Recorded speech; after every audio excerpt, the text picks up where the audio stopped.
Շնորհակալ եմ հարգելի լրագրողներ,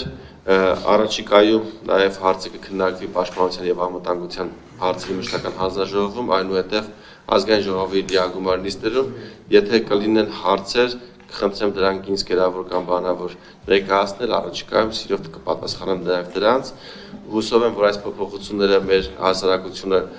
կընկալի ամբողջության մեջ, քանի որ եթե անջատ նայենք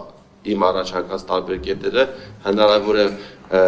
ամբողջությամբ չընկալվի, թե նախագծի նպատակը որն է, նախագծի նպատակը հակիրճ ցանկանում եմ մեկ րոպեով ներկայացնել, որպեսզի բոլորի համար պարզ լինի։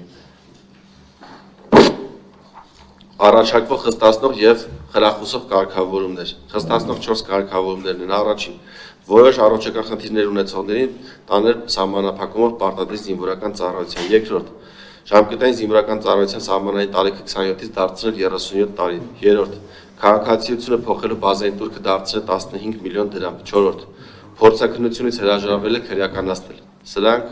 կանխարգելող կետերն են և 3 խրախուսող կետերը։ Գոյացող ֆինանսական միջոցները ուղղել զինծառայողների դրամական ապահովության չափերը բարձրացնելուն։ Երկրորդ, կրճատված ժամկետով զինվորական ծառայության հնարավորություն տալ նաև 18 տարեկաններին, ըստ այդմ նրանք կարող են վճարել 15 միլիոն դրամ և ծառայել 6 ամիս, կամ վճարել 20 միլիոն դրամ և ծառայել 1 ամիս, և երրորդ, Հայաստանի Հանրապետություն քաղաքացիություն ստացող անձանց համար տալ հնարավորություն ծառայել 1 տարի կամ վճարել սահմանված չափով գումար, որպեսզի նրանք